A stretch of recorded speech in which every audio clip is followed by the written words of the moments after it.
Hello. Hey everybody, it's Saturday, and sorry I waited so long to do the video, but I've been so busy. So today's going to be very, very quick, I think, looking at chapter 5, z-scores, and then chapter 6, probability, right? So I didn't really read much of chapter 6. The only question she had was about random selection, so I would just make sure I look through that before class, if I were you. Okay, so the main discussion in 5 revolves around z-scores, and what do I have here? Z-score uses the mean as a reference point and uses standard deviation as a yardstick. So yeah, I think what they're saying here is that even if you have sets of different scores on different, let's say 100 is your mean versus 10 being your mean for other scores, there's a way to kind of compare them using z-scores, even though they're on different scales, right? Okay, that's what I was trying to say. And for my note says for z-scores, you need the mean and standard deviation. And standard deviation is notated with this little 0 with the line. I don't know what you call it, but to me it reminds me of Trump and his hair. So anyway, it's the Trump hair symbol. So z-score, again, I have here on my note, z-score is used to standardize an entire distribution. So z-score tells the exact location of the original x value within the distribution. You're utilizing that z-score, and the z-score from a standardized distribution, the z-scores from a standardized distribution that can be directly compared to other distributions that also have been transformed into z-scores. Again, we're putting all these various distributions on level playing field when we use the z-score.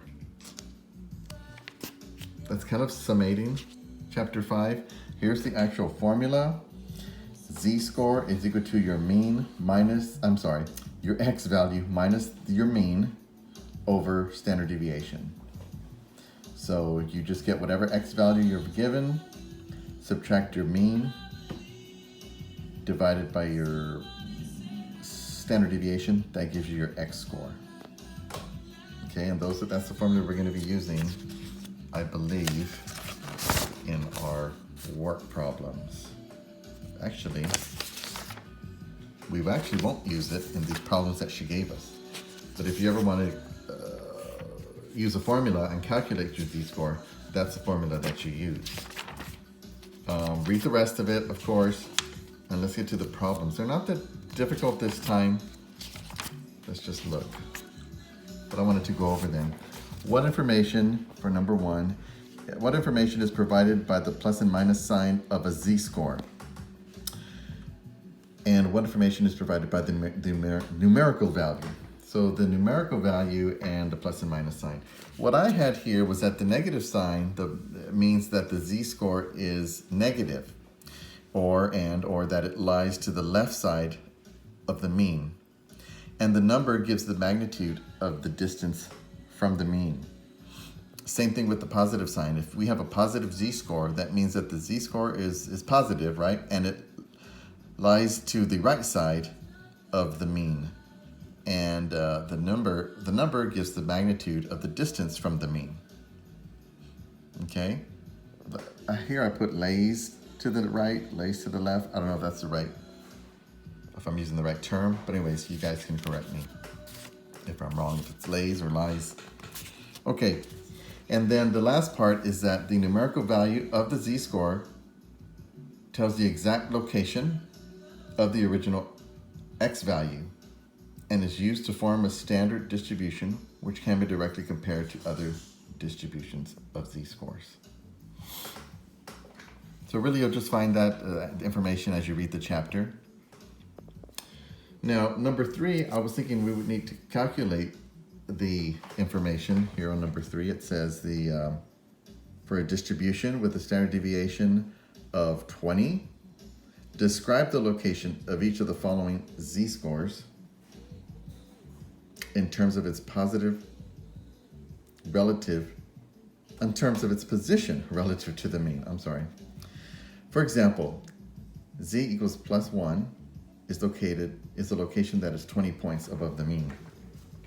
So if you use that as your kind of your standard gauge, that 20 points is equal to plus 1 z-score, then you can, I use some kind of formulation in there. It's pretty easy, you know, if you're plus 1 equals 20, then plus 2, as in part A, z equals plus 2 is just twice that, right? And so I did a little bit of formula out here. You just multiply both sides by 2. Just found an error.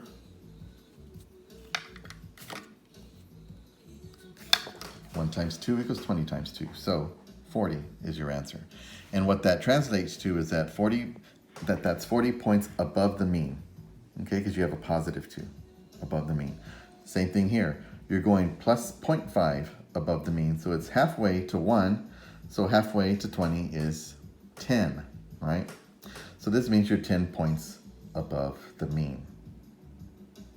Please pause it if you still have questions, or contact me. And then naturally the opposite would be if you have negative z-scores, as in C and D parts. Negative 1 just means that you're negative 20 points, because positive 1 was positive 20 points. So negative 1 is negative 20 points, which tells me that's equal to 20 points below the mean. Since we're negative now, we're going to the left side of the mean. And same thing with 0.25. So 1/4 of your original, of 1 point is 0.25, and therefore 1/4 of 20 is 5. Therefore, you're 5 points below the mean. Take your time, read the chapter, and it'll make more sense, I think, when you do that. Now, number 4 is, I was getting ready to whip out the calculator and start calculating, but the book said, no, don't do that. Just, what did it say? Let's look here. You should be able to find these values using the definition of z-score. You don't need to use a formula. So I didn't, and this is what I came out with. So you can pause right here, focus it. Okay. And you can see that I have number 4. I have the mean of 60, which they gave to you, right? And then the standard deviation of 12. So I do have the formula right out there, but again, we won't use it, and we're supposed to find the z-score. So I kind of plotted things out here on a normal distribution. I put, of course, 60 is the mean. That's right in the center. Each standard deviation is 20. So the first one standard deviation, which is right here, is 20. So if your mean is 60, one standard deviation is equal to 12. It's 12 away from the mean. So that means it's 72, right? 60 plus 12 is 72. Likewise, going backwards, it would be, it would subtract 12. So your -1 position standard deviation is 48. And I went ahead and went on to -2 standard deviations at 36, just using the calculation again, subtracting 12. And then adding 12 more to this is 2 standard deviations of 84. Then I just kind of lined it down here, the x's that they gave us to work on. 84, x of 51 is visually right here, and x of 54 is visually right here, because it's 54 is halfway between 60 and 80 and 48, so it's 0.5 or halfway, and then 51 is 3/4 of the way up to 1. Just visually. Same thing over here, going, your x is 75, 78, and 84. Of course, this x is easy because you have that represented right here by 2 standard deviations. So x is 84, that's 2 standard deviations. So then 78 would be 1 full standard deviation plus half a standard deviation. 1.5 is your z-score here, right? Just visually. And then here 75 is going 1/4 of the ways between 1 standard deviation and 2, so it's 1 1/4. So I just wrote that down as I saw it. Again, using visual representation up here. 48 has a z of -1. That corresponds right here to -1.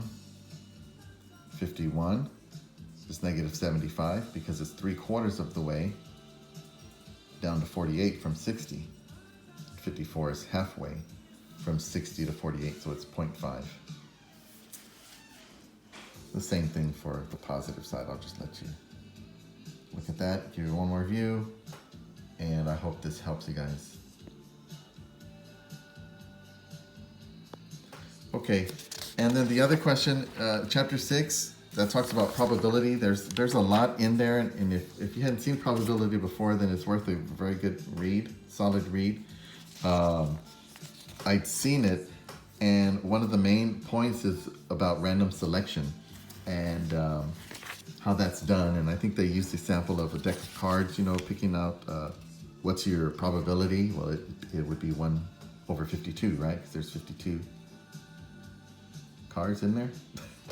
Anyway, so read on about this. There's no real math to go over at this point because she didn't have any questions on math.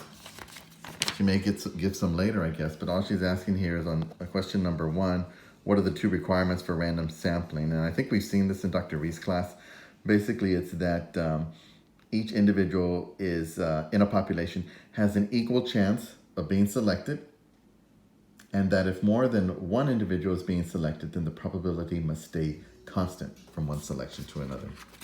And so that's what I wrote here, and I believe that's the should be the correct answer. I know I was wrong on a couple of them last time, so apologize for that. All right, actually, I never looked up the answer for 6-1. Hang on, let me do it right now.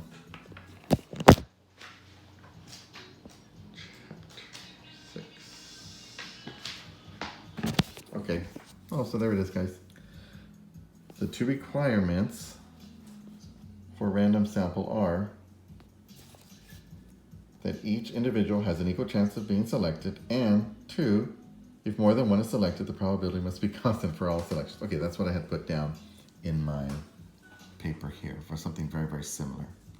That's pretty quick, guys, and if you have questions, just please call me, but there didn't seem to be a lot of meat in these 2 as far as calculations is concerned, so I guess that's kind of good. So call if you need anything. Thank you.